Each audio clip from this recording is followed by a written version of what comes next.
How are we all doing, ladies and gentlemen? So here today with World War One Oversimplified, part number dos, part 2.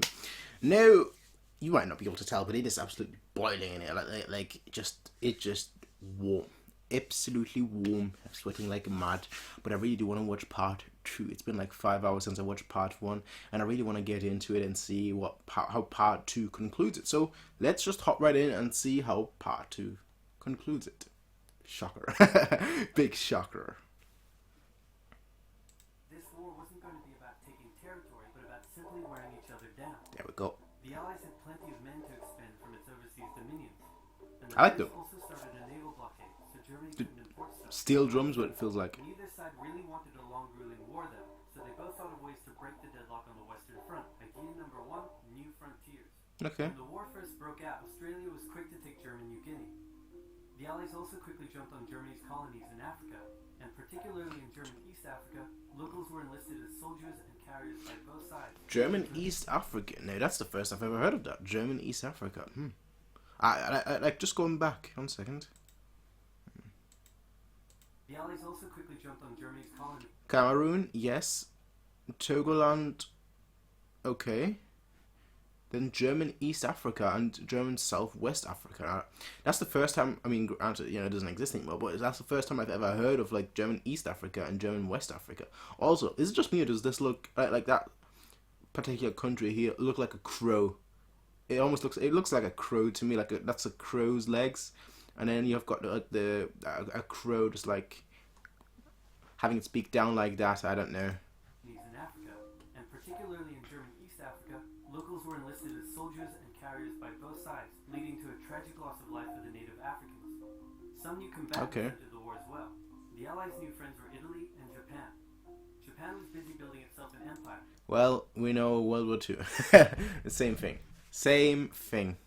So it was more than happy to take away German islands and colonies in East Asia. Yeah. Italy actually had an alliance with Germany and Austria-Hungary before the war, but after some tense relations, and then the Allies promising to give them some of Austria-Hungary. That's what obviously led to Italy joining Germany for World War II. Is that from what I remember, is that they were promised a lot of territory for supporting the Allies in World War One, and when they didn't get that, I think they lost territory, didn't? I might be wrong here, but what I do know is that their promises wasn't fulfilled, and that's why they then ultimately decided to fight against the quote unquote Allies. I'm not sure whether they lost territory. I just know they had promises, broken promises, but whether they lost territory or maybe just gained a tiny bit, I'm not 100% sure. Don't quote me again. Don't quote me on any of this. World War One is not my specialty, and World War Two is not my specialty. I basically have honestly, I won't even say a ground level knowledge. I think my knowledge is even below that. It's beneath that. It is quite frankly, not even surface level. It is the level 10 levels before surface level, basically. So don't quote me on anything that I say. I'm just going off what I remember reading a long time ago, or remember being taught a long time ago. But again, most of the things that I'm saying are probably just wrong. So it is what it is. They switched sides. Italy opened up a front in the mountains here, but like everyone else, they were stuck in stalemate for most of the war. Okay. The Central Powers' new friend was a struggling empire in the Middle East. The Ottoman. The Ottoman were divided on whether to actually join the war or not, since they had been exhausted by the recent Balkan Wars. Some of the politicians who did want to join went off on their own and fired some shells at Russia, and then came back and said, "Whoops, looks like we're at war now." Is that... I'm not sure, but is that why... sorry for pausing again. Is that why there are so many Turkish people in Germany nowadays? Is that why that's the case? I'm not 100% sure, but I do remember there being a ton of Turks in Germany, and I always found that odd, but I mean it might be from this particular period. I'm not 100% sure. Again, most of my knowledge just is probably wrong. The Ottoman entry into the war was of particular concern to the British, since the Middle East was full of oil, and Britain wanted all of that oil. As always. The Ottomans tried to attack Russia in the Caucasus Mountains, but they weren't prepared for the cold, and many of them froze to death. It's always the winter. Then they crossed miles of desert to take the Suez Canal from the British, but that failed too. Then Then the Allies tried to take the Dardanelles at Gallipoli in a long and hard trench warfare campaign, but that also failed. You tossed away lives in Gallipoli like they were scraps of your plate. I do remember that line from the epic rap battle. That's like one of the few ones that I still watch between Winston Churchill and who did he go up against? I don't know, but epic rap battle. That's the one thing that I do know. You tossed away lives in Gallipoli like they were scraps of your plate. Like that's the one thing that I know. So when you mentioned Gallipoli, I was like, oh, I have to mention that. The Ottomans blamed their initial losses on the ethnic Armenians living within Ottoman territory, and the resulting Armenian genocide led to the deaths of 1.5 Well, considering it's Winston Churchill, but it's probably World War II. No. Spies into Afghanistan to try to convince the Arab tribes there to rise up in jihad against the British and attack India. But that plan failed, partly because the spies got bored, brewed their own alcohol, and got drunk, which is a bad thing to do in Afghanistan. All these new frontiers hadn't Aware that the Allies had more men and supplies than them, the Germans knew they had to do something to break the stalemate. Yep. Before the war, there was a big conference that set out the rules of modern warfare. No chemical weapons, no killing civilians. Basically, don't be jerks. That happened in. I keep pausing it so much. I do apologize, but I think when was it, like 6 years ago, 7 years ago, where we had that big thing about were chemical weapons used or not, and we had a big debate going on. Where was it? Like I think it was Syria, where chemical weapons were supposedly used, and I think it was found out that they were actually used. I think, or was it that they were not used? All I remember is like that was a big thing, so that's that makes sense. That's kind of stuck with me of what happened like a few years ago, and it's clear to see that even back then that was a thing. The Germans held a meeting and decided to be jerks. Zeppelin air raids commenced over British cities. They also started attacking the Allied trenches with chlorine gas, and they used submarines to sink civilian ships. That's just. One such civilian ship was the Lusitania, which had 159 Americans on board when it was sunk, further swaying U.S. opinion against the Germans. Good Not way. Completely unfair to the Germans, the Allies also engaged in chemical warfare soon after. Yeah, you might not me. Hiding anti-submarine weapons on their civilian ships, which let the Germans justify their attacks. Meanwhile, Austria still hadn't dealt with Serbia, so the Central Powers enlisted some help. Bulgaria wished it was bigger and was still bitter about losing the Second Balkan War. The Central Powers promised to make all of Bulgaria's wildest dreams come true if they helped, so they signed on, and together they knocked out Serbia. The Serbian troops retreated through Albania, which was neutral but had some ties to Austria-Hungary. So Austria-Hungary entered Albania in a friendly invasion to chase down the Serbians, many of whom escaped by sea. Okay. It's 1916, and a lot is happening. As if they didn't have enough enemies already, Germany added one more to the list. America. Portugal had been getting a bit chummy with the Allies behind the scenes, Portugal. and Germany didn't like that one bit. Around the same time, the only sea battle of the war happened. Both sides had a new powerful class of battleships called dreadnoughts, but they were so expensive to build that neither side wanted to risk losing them, so they kept them in port, except for one time when they had a big fight and a bunch of them got damaged. So they didn't try that again. I want to read up on the Battle of Jutland now, just because of that. Yeah, it being something where it's like it was so expensive that they didn't want to do it, but then ultimately they had one confrontation. I want to read up on that now on Jutland. I really do. Oh, I'm writing that down and trying to find a video on that. Ooh, that's going to be interesting. Conscripting men to the army, so they had plenty of reserves, which is just as well because the Western Front was about to get brutal. The longest and one of the bloodiest battles of the war started when the Germans launched an attack around the French city of Verdun. The French defended it desperately, leading to hundreds of thousands of casualties. Under pressure, the French called on its allies to do something to draw the Germans' attention away, so the British started their own long and brutal fight, the Battle of the Somme, with 60,000 British casualties on just the first day. It was also here that the British first used one crazy brand new piece of sci-fi technology. The Russians had been getting pushed back further and further into their own territory, but in response to the French call for help, they began a huge offensive, and did really well until they ran out of supplies and got stuck. Okay. Seeing how well the Russians had been doing, Romania decided now would be a great time to jump in and win and then they got pounded. The Greeks were themselves about whether to join the war or not. The king liked the Central Powers, while the Prime Minister wanted to join the Allies. After a brief national schism, during which the country split into two, the king finally abdicated and the country reunited. With Allied help, they began a new offensive. You see, that says a lot when the king has more power than the Prime Minister. That actually says quite a lot when the king has to abdicate. It happened. I want to read more up on that now too. I guess to see like the exact reasons for that, because it just seemed like the Prime Minister was more in charge than the king. It doesn't really work that way. I know like the the hierarchy in the UK very, very well because I studied law. So I do know how it all flows together, at least in the UK, but I obviously don't know how it works in Greece. So I might, I have to look into that as well. Like, there's just so much like smaller political issues and smaller political discussions going on here that it's like very difficult for me as an outsider without that much knowledge to like, not articulate, but like formulate exactly the inner workings of everything, which is obviously where the juicy bit is all from. So I do want to maybe like look into this a little more. Now that we've seen an well, we haven't finished it yet, but now that we've seen an oversimplified version, maybe hop onto something a lot more in depth.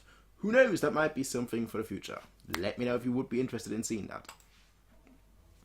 In the Middle East, Russia was pushing into Ottoman territory from the north. Yeah. The British had also made a landing in Mesopotamia to protect Persia's oil fields, and they had also sent a small army up the Tigris River to try to take Baghdad, but the army got sieged in the town of Kut along the way and eventually surrendered. Okay. A new offensive was launched from the south with Okay. all-out desert warfare. The offensive was aided by one famous British officer, better known as Lawrence of Arabia, who helped lead the Arab tribes in a revolt that wreaked havoc on the Ottoman supply lines. By the time That's one way to do it. rolled around, everyone was exhausted. There were mutinies in the French army, the German populace was starving, and the war had drained all of Russia's supplies. There was no clear winner, and it was still anyone's war. The only question now was, who was going to break first? Yeah, that's usually what it boils down to. The answer was Russia. Tired of not eating, and mad that a crazy magic homeless guy was... Rasputin, the Mad Monk. Petrograd, complete with riots and strikes. The riots The turned Red... into a full-scale revolution. Sorry, and not... a new government overthrew the Not Tsar. Red Revolution. Then 2 months later, the Bolsheviks overthrew the new government. Yeah. And Lenin... they pulled Russia out of the war. This was great news. The Friday Revolution. Who now only had to focus on the Western Front. But there was I still think. one problem. The pesky United November. States of America was looking increasingly like it was going to join the war. America had been selling supplies to the Allies throughout the war and was getting super rich off the back of it, meaning it was in fantastic shape and was dangerous to the Germans. So Germany sent a Growing. telegram to Mexico saying, wouldn't it be crazy cool if you guys attacked America? Yeah. The British Intercepted. the message, showed it to the Americans, and that was the final straw. Yeah. American troops began shipping out to Europe. And that's how you This was lose. terrible news for Germany, and they knew their only hope now was to force France and the UK to surrender before the fresh American troops arrived. It was now or never, so they started one final attack. They converged their troops and hit hard at the Somme and pushed the Allies back. They hit a second time for the north, then again and again. With each hit, the Germans were spending more and more resources, while the Allies were getting better and better at repelling their And that's attacks. how you win. By the fifth punch, the Allies held the line and even pushed back. Yeah. With American troops now arriving in larger numbers, the Allies launched a counterattack, and that was it. Yeah. The Central Powers were being pushed back on all fronts. Bulgaria collapsed first, followed by the Ottoman Empire, then Austria-Hungary, and finally on November 11th, 1918, at 11 o'clock, Germany surrendered. At the peace treaty, Germany was forced to reduce its military, accept war guilt, and pay the bill for the war. And this is exactly what leads up to World War II. The Treaty of Versailles is exactly what leads to World War II.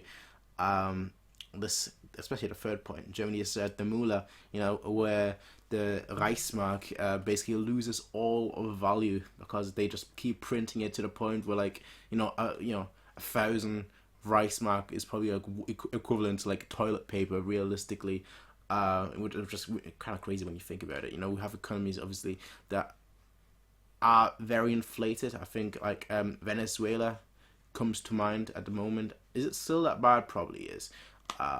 Last time I read about it was like 5 years ago when it was that bad, and I don't think in 5 years it could change. So yeah, that was like obviously a huge thing, but like all the other things as well were just absolutely terrible, which obviously didn't helped the rise of Hitler essentially and his ideologies. And quite frankly, that's how World War II then ultimately started. But it's actually quite interesting to see how, just going back here for a few seconds, all these big empires. Look at the Ottoman Empire, which has existed for decades. One of the most popular, maybe not popular, but one of the most famous empires just in history, and it's just gone like that. Austria, Hungary, massive. Nowadays it's not nearly as big. Germany obviously looked absolutely massive. Now this part pretty much right here belongs to Russia. So you see how it all just kind of adds up. Like wars, you obviously increase your territory, you decrease your territory. This one was like the biggest war we had at the time, which is obviously why it's a world war between the biggest superpowers. But it just shows you how big and how influential the failures were, and ultimately that it led up to a different war because the Treaty of Versailles was designed that horribly, I want to say. Obviously, if you're on the victor side, you will say, well, we've just lost all these soldiers, we just lost all our men, we are gonna like rip you off, and that's what the winners will do. History is written by the winners. But yeah, you didn't quite think that they would retaliate, would you? At 11 o'clock, Germany surrendered. At the peace treaty, Germany was forced to reduce its military, accept war guilt, and pay the bill for the war. After indescribable suffering and millions dead, 17 million dead. We never had such an awful war again. That's the next one. For about 20 years. Yeah. Well, till the next one. I do want to watch World War II Oversimplified. Obviously, on the picture you see Churchill as well as Adolf Hitler. That was a very good one. I have to say that was a very fun 2-part series. These are always very, very fun. They're also very, very... What's the phrasing I want to use here? They are very, very... I don't want to use the word in-depth. Condensed. That's probably the better phrasing. They're very, very condensed, in like the 15 minutes that they are. But obviously, if you want to get more information, you definitely have to find other sources as well, either textbooks or different videos that focus on maybe just like one aspect of the war instead of covering the entire war. But regardless, I do really enjoy these. Like these are really like just helpful in gaining some understanding of obviously the wars, what led up to them, how they were stopped, so on and so forth, and just the general workings. And if you want to get more information, you have to seek more information. But regardless, ladies and gentlemen, the next video we'll be doing will be World War II Oversimplified Part 1, and then the day after that we'll be doing, well, the day after that video comes out will be the day that World War II Oversimplified Part 2 will be coming out. So I'll be seeing you all then. Make sure, as always, to check out Oversimplified's channel as well.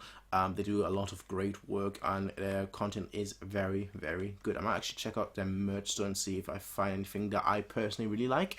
If I do, you'll be seeing me with that. But regardless, ladies and gentlemen, I will be seeing you in the next one, everyone. Until then, have a nice day. Peace out and